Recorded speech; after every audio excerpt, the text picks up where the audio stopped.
njengoba namhlanje nguNkulunkulu kusasa uzoba ngomunye kodwa unguye unginguye owasho na kuMose uma ethi inkosi uma ngifika kubantwana bakaIsrayeli abaseGibhithe bengibuza ukuthi ngithunywe kubani ngithini mina ngithini kubo ngizothi ngithi ngithunywe ngubaba uthi ubatshela ukuthi unginguye ungithumile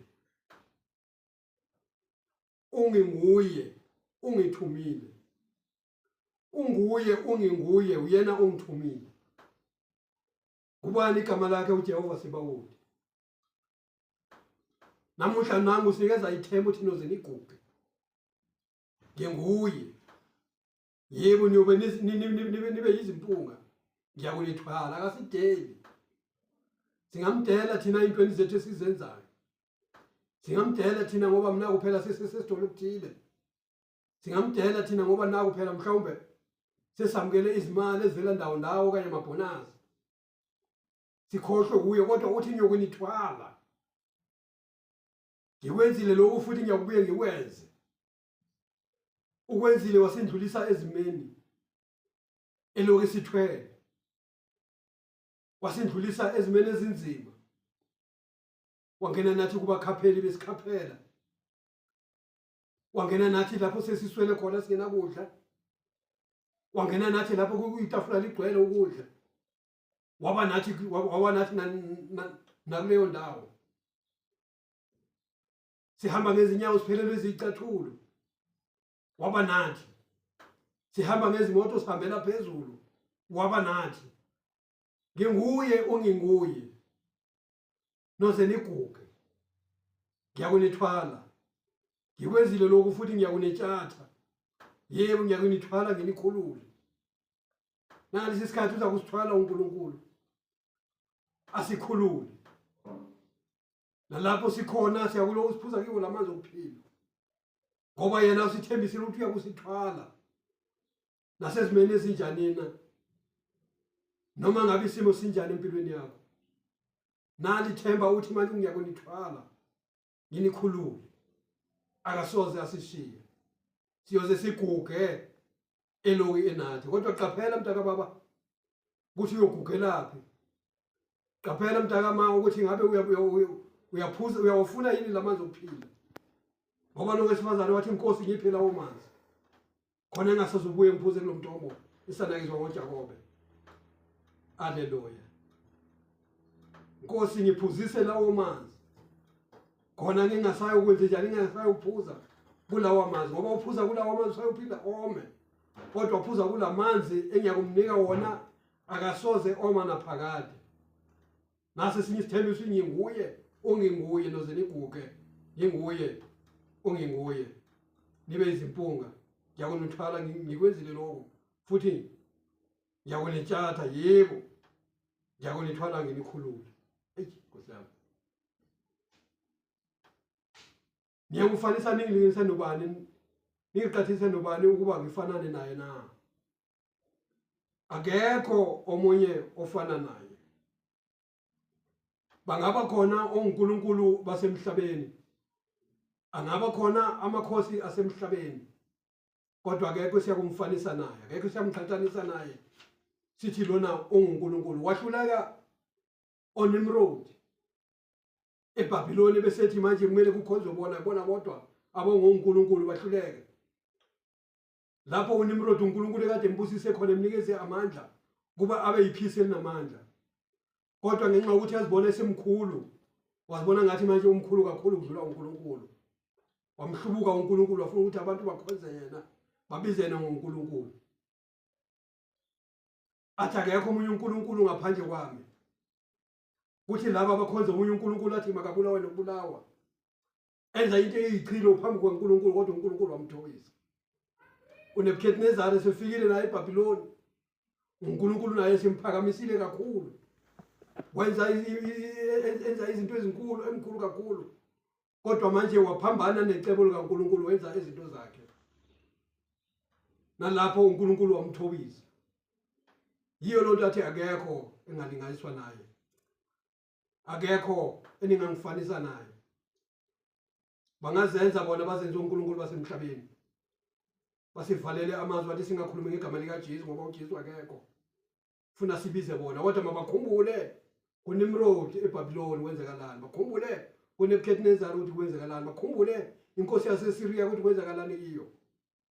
Nkosi yami, uvesi 9 uthi khumbulani izinto zakuqala nezamandulo. Khumbulani izinto zakuqala zamandulo ngokuba nguNkulunkulu akekho omunye, yebo nguNkulunkulu akekho onjengami. Bangcwele, khumbulani izinto zasemandulo, izinto zakuqala emandulo, ngokuba yena unguNkulunkulu akekho futhi omunye, yebo futhi akekho ongalinganiswa naye. Yena unguNkulunkulu kuphela, nguNkulunkulu akekho njengami. Engimemezela ngaphambili okuyakuza nasendulo izinto ezingakenziwe ngokuthi icebo lami liyakuma, yakwenza yonke intando yami. Baze bathi abalifunda kahle izwi bathi icebo lakhe linakuvinjwa. Washo kanjalo indoda enguJobe wathi manje sengiyazi ukuthi icebo lakho linakuvinjwa. Ungenza konke kodwa ilakho icebo linakuvinjwa. Zingenzeka zonke izinto emhlabeni kodwa icebo likaJehova linakuvinjwa.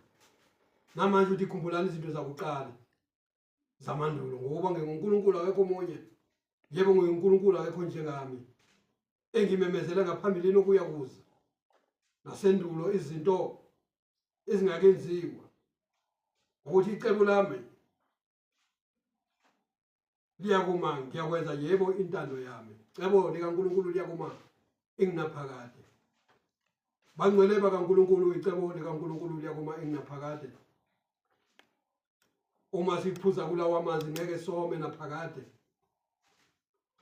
Uma izinto zisivelela empilweni zethu kodwa siyazi ukuthi ukhona ongenguye, sazi ukuthi ukhona omkhulu akekho futhi ongalinganiswa naye, mkhulu kakhulu kungaphezulu koNkulunkulu bonke basemhlabeni, ungumongameli womongameli bonke, uyinkosi yamakhosi onke.